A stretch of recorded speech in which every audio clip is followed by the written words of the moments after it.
All right, let's get real for a second. Most of us, whether we admit it or not, spend a lot of time chasing approval. We dress a certain way, say the right things, avoid stepping on toes, all in the hopes that someone will give us that little nod of validation. You're good enough, you belong, you matter. And when we don't get it, it stings. It makes us question ourselves.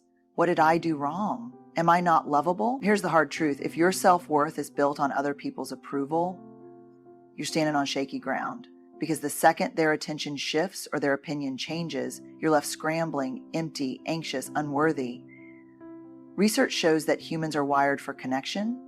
Our brains interpret social rejection the same way they process physical pain. That's why disapproval hurts. It's not just in our heads, it's in our nervous system. But there's a difference between belonging and fitting in. Belonging means being accepted for who you truly are. Fitting in, that's twisting yourself into a version you think others will like. And the more you chase approval, the further you drift from real belonging. This is where so many of us get stuck. We think we're searching for belonging, but what we're actually doing is working overtime to fit in. And let me tell you, there is nothing more exhausting than constantly trying to manage how you're perceived. It's like emotional shape-shifting. You walk into a room, scan the energy, adjust yourself accordingly, speak softer, laugh a little more, hold back that thought that might make people uncomfortable. Before you know it, you've spent years curating a version of yourself that's built to be liked, but not necessarily seen. Now, here's where things get tricky. This isn't just about personal experience. There's actual science behind why we do this. Psychologists call it social conformity, and it's an ancient survival mechanism.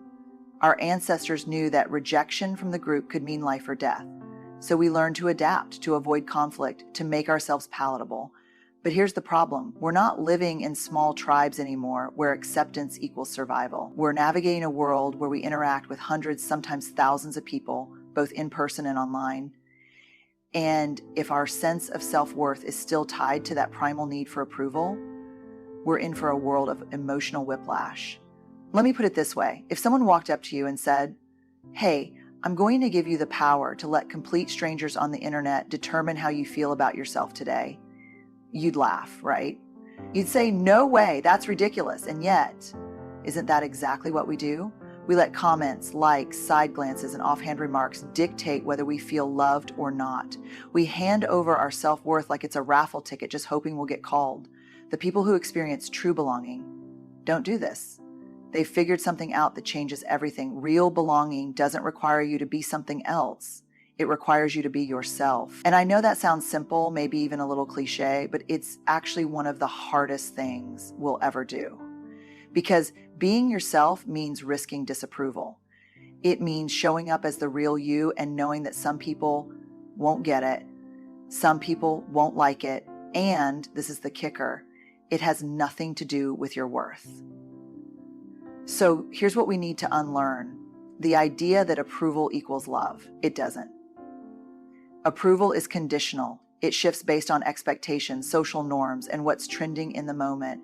Love, the kind we're all actually searching for, is steady.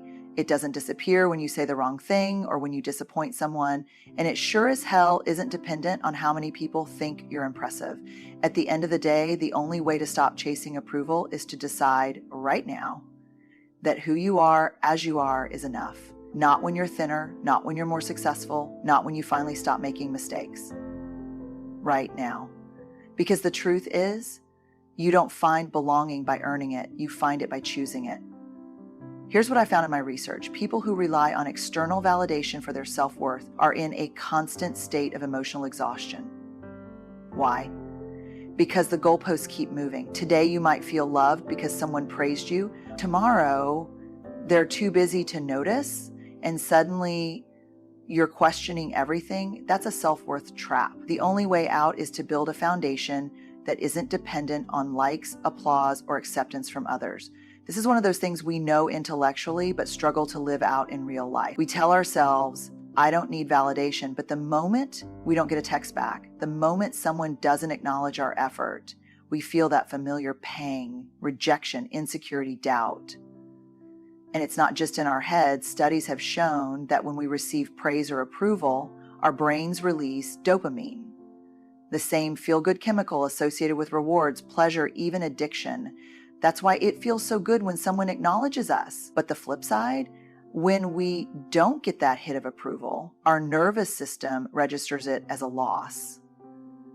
And if we're not careful, we start chasing validation like a drug, needing more and more just to feel okay. So let's talk about what this actually looks like. Maybe it's constantly checking your phone, waiting for a response that will tell you you're important. Maybe it's over-explaining yourself just to make sure no one misunderstands or disapproves of you. Maybe it's saying yes when you're exhausted, because the idea of disappointing someone feels worse than burnout. And maybe, this is the sneakiest one of all, it's shaping your life around what you think will make other people love you rather than what actually makes you feel alive. That last one? That's where we lose ourselves. Because if you spend years chasing love by becoming what others want, you end up with a life that might look good from the outside, but feels empty on the inside. And the worst part, even when you do everything right, even when you become the version of yourself that people seem to like, you'll still feel that little voice inside whispering, is this really me? Here's what I know. People who feel truly loved, who have deep self-worth, don't get there by winning approval. They get there by deciding on their own terms that they are already worthy. That means not outsourcing their confidence to someone else's response. It means learning to validate themselves instead of waiting for permission to feel good enough. And that's where the real work happens. This is not about pretending we don't care what people think. We do care, we're wired for connection, but there's a big difference between valuing connection and making your self-worth dependent on it. The goal is to get to a place where validation feels nice, but it's not necessary, where love from others feels beautiful, but not like oxygen. Because when you know your worth, love becomes something you share, not something you chase. Most of us operate with this hidden belief. If I just do more, be more, achieve more, then I'll finally feel enough. But here's the kicker. There's no finish line, perfection is a myth, and chasing it is a guaranteed way to feel unworthy. The people who genuinely feel loved, they don't get there by proving themselves. They get there by embracing their imperfections, by understanding that worthiness is not something you earn, it's something you claim. This is one of those sneaky traps that so many of us fall into without even realizing it. We tell ourselves that once we hit the next milestone, get the promotion, lose the weight, buy the house, find the relationship, then we'll feel secure. Then we'll finally relax into feeling loved. But the truth is that moment never comes. Because as soon as we reach one goal, another one appears. The voice inside our head says, okay, but now you need to do this, and this, and this. This isn't just a personality quirk, it's a cultural conditioning. We live in a world that constantly tells us we need to earn our worth, be more productive, be more successful, be more likable.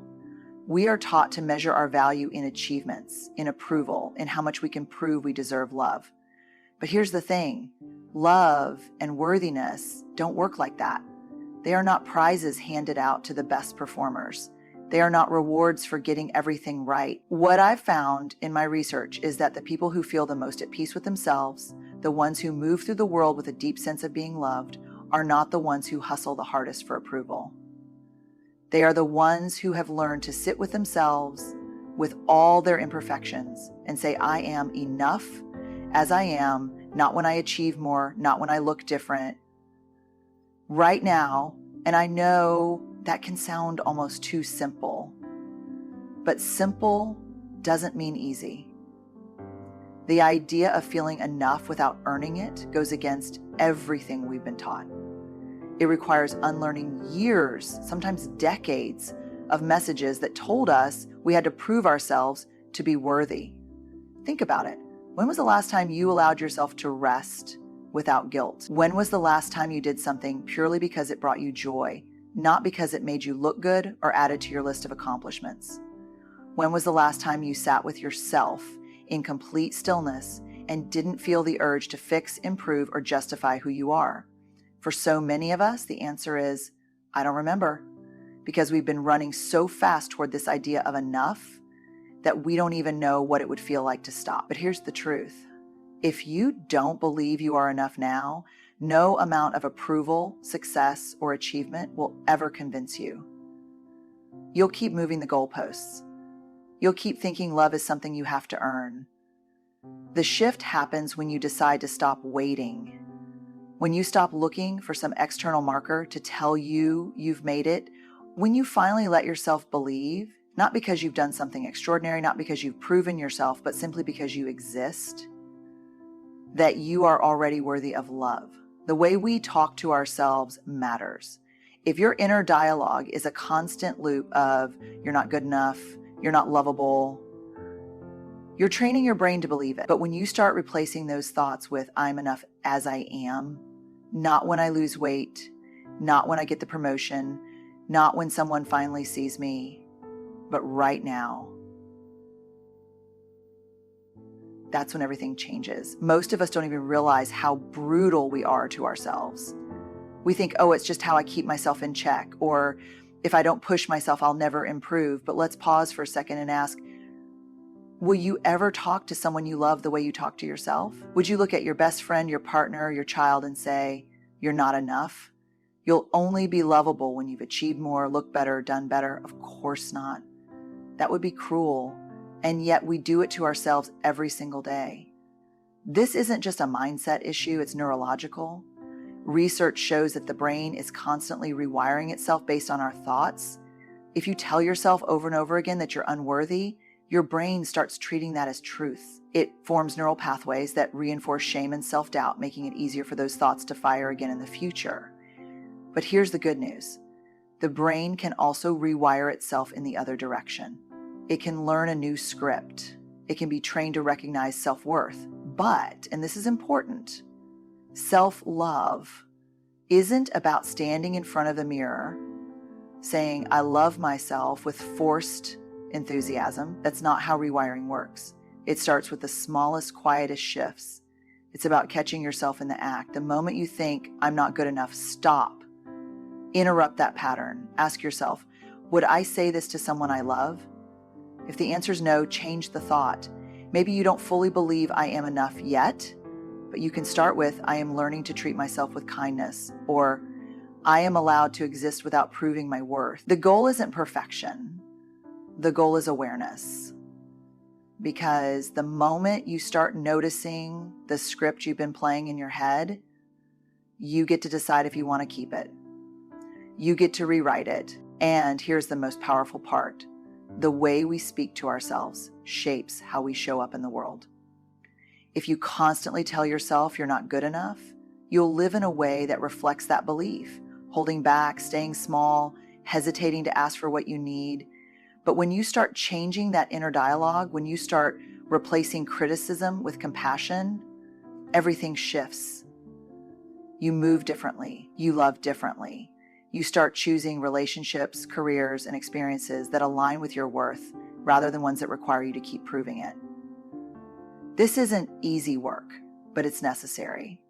Because if you don't rewrite the script, you'll spend your whole life chasing love and never truly feeling it. Not because it isn't there, but because you never let yourself believe you deserved it. And that belief, that's where everything begins. The most deeply connected people, the ones who truly feel loved, are not the ones who seek it the hardest. They're the ones who give it the most freely. Not in a way that depletes them, not in a way that begs for reciprocity, but in a way that reflects the love they've already decided they deserve. This is where everything shifts. Because when we think about love, we often frame it as something we need to get. We ask, am I lovable? Will they accept me? Do I measure up? And that thinking makes us passive. It turns love into something we chase, something we wait for, something that feels just out of reach. But love, real love, doesn't work like that. It's not something you wait to receive, it's something you become. Think about the people in your life who make you feel the most loved. Chances are they're the ones who love themselves in a quiet, steady way. They don't walk into a room desperate for attention, measuring their worth by how others react to them. They walk in knowing who they are, and that knowing creates space. Space for connection, space for joy, space for relationships that aren't built on a constant hunger for validation. And here's the irony, when you stop demanding love as proof of your worth, you actually experience more of it. Because now you're not filtering every interaction through the lens of, do they love me? Am I enough? Instead, You're moving through the world with the confidence that love is already within you. And when you have that kind of self-assuredness, it changes how you love others. You don't love from a place of scarcity, constantly scanning for rejection. You love from abundance. You give without fear. You connect without desperation. This isn't about becoming indifferent. It's not about pretending you don't care what people think. It's about releasing the grip. It's about trusting that love isn't something you have to beg for. It's something you create first within yourself and then in the way you show up for others. And when you do that, love stops feeling like a fragile, fleeting thing you have to earn. It starts feeling like home. So here's the truth. You don't have to keep chasing love like it's some rare, elusive thing that only the most perfect, most accomplished, most approved people get to have. Love isn't out there waiting for you to earn it. It's already here, already within you. And the moment you stop looking for it in external validation, the moment you stop tying your worth to approval, achievement, or perfection, that's the moment you actually start feeling it. Because real love, the kind that sustains us, the kind that makes life rich and meaningful, isn't something we win. It's something we allow. And when you stop hustling for it, when you stop needing it as proof of your worth, you'll finally understand you were never unlovable. You were never lacking. You were always enough. So here's my challenge to you. Walk into the world today as if you are already loved, because you are. And when you believe that, everything changes. Good luck. You've got this.